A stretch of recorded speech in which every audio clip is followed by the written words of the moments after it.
I have spent over 400 hours in total playing Yume, and after visiting overwhelming majority of the maps and acquiring almost all of the collectibles, I've decided that a few things need to be talked about. First, how the game changed over the years and what it is now. I'll give a brief overview of that. Then I'd like to talk about Wataru's contribution to the game. And finally, answer some questions about the works of some developers and the directions the game is going. And yep, this is a spoiler warning. Even though Yume has close to no story, exploration and bumping into interesting worlds and events without any prior knowledge about them is fun, and I'm going to show a bunch of them in this video, so keep that in mind. So let's start with the overview. Released over 16 years ago, Yume wasn't always as massive as it is today. This is how the game used to look at some point, by the way. With the first version of the game being released in 2007, some of the biggest map influxes the game has received per year were in the last 3 to 4 years. That's right, just in the first 7 months of 2023, there have been added over 10% of all the maps in the game. Picking up the game after not playing it for several years might surprise you how much it changed, to the point of feeling like it's almost a different game. Game expansion, even though it's intended and expected, has caused one small gameplay problem for the new players that is keep getting a tiny bit worse each time new maps get added.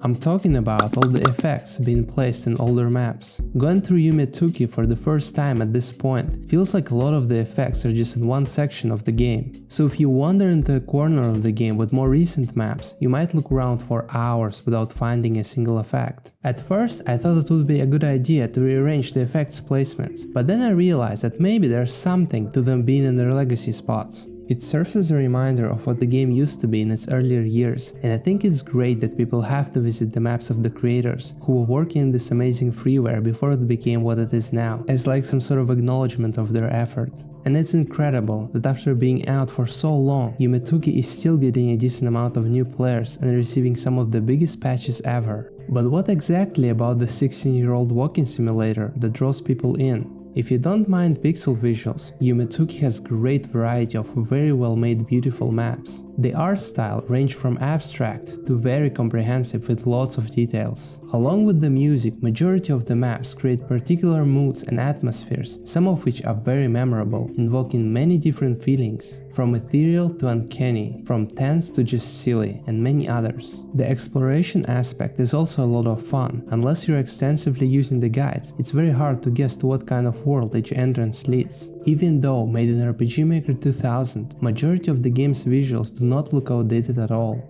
In fact, some of the developers created such amazing high detailed worlds that look like something straight out of a pixel game made by a big company. I really hope some of the Yume developers get monetarily compensated for their art in some way or another, because the amount of work they have put into this freeware is just enormous. Speaking of Yume creators, I don't know why is it much harder to find information about the composers behind the soundtracks than about map makers. You have to dig through the files, and still not every track is tagged. The music in the game complements the maps so well and absolutely augments the atmosphere. There's a reason one of the most viewed Yume related videos on YouTube are compilations of the soundtracks. On the patch I was recording the video, there were 665 soundtracks, with many of them having different variations. That's not counting the sound effects. But what is the general atmosphere of the game? I think it's pretty hard to pinpoint exactly what it is. Getting back to the game recently, I felt like it was all over the place, with one map's mood being tense, the other's cheery, and the next one's serene. However, maybe because I explored the maps of certain creators later in my playthrough, or there are just lots of such maps, but after seeing most of the game, I remember Yume as mostly calm and dreamy, with slightly lonely, melancholic undertones and occasional either silly or disturbing maps. Maybe that's because some of the maps do not have a distinct atmosphere, so they're just not as memorable, I'm not sure. And there was one developer whose maps were particularly tranquil and serene, and who had greatly influenced other map makers: Wataru. As I said, overall Yume left me with calm, dreamy after feeling, and what inspired a decent amount of other developers to make worlds with such atmosphere were Wataru's map contributions in 2013 and 2014. Introduction of dozens interconnected maps that lead you on a relatively long atmospheric journey was quite novel for the game. Going through all of the maps and reaching the final destination in one go really creates a complete memorable experience with a particular atmosphere that feels almost isolated from the rest of the game. like going through the art gallery with a particular theme and getting to know the artists in the process. All while a number of maps have secrets and paths that deviate from the main one, so you might want to come back and explore later. Needless to say that Wataru's maps received overwhelmingly positive responses from the community, both players and developers.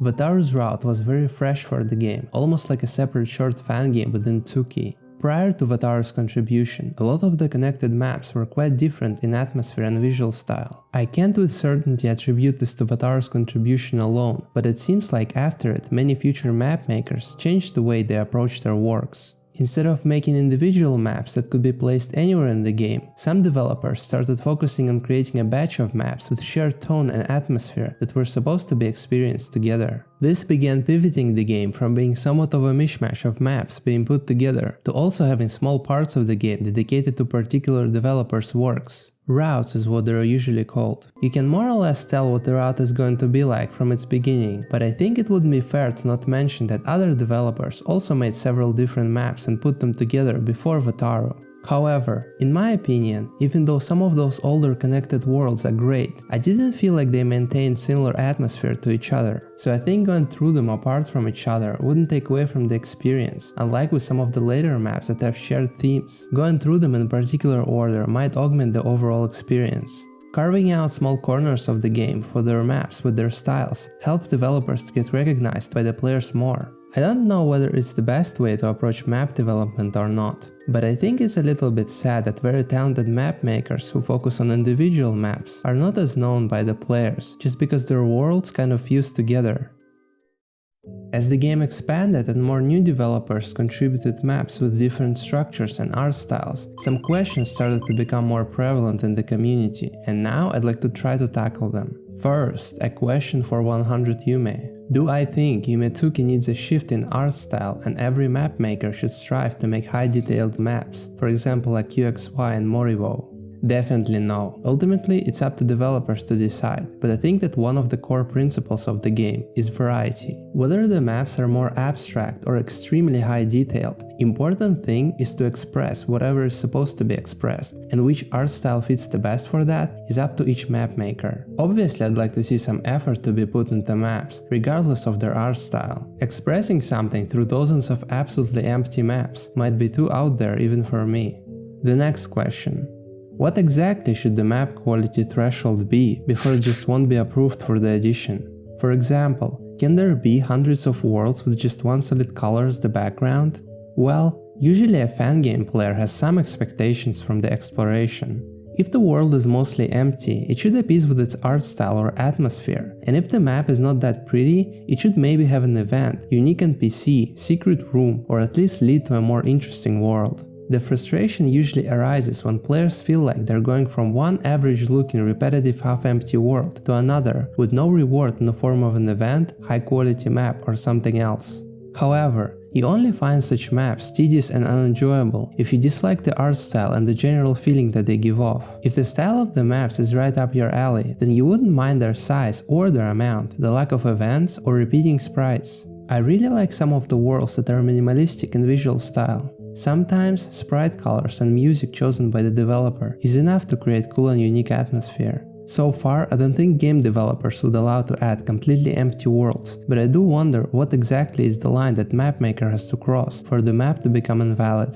Moving on to 300. Just how many maps can be contributed by one developer? I don't know, can one map maker just add 1000 worlds to the game, practically claiming ownership over it? That's an interesting question. I think if someone dedicates a lot of time to contribute to the growth of this freeware, it should be welcomed. However, I would hope that some sort of effort would be put in the work. And if someone has the resources to make and add enormous amount of quality worlds, why not?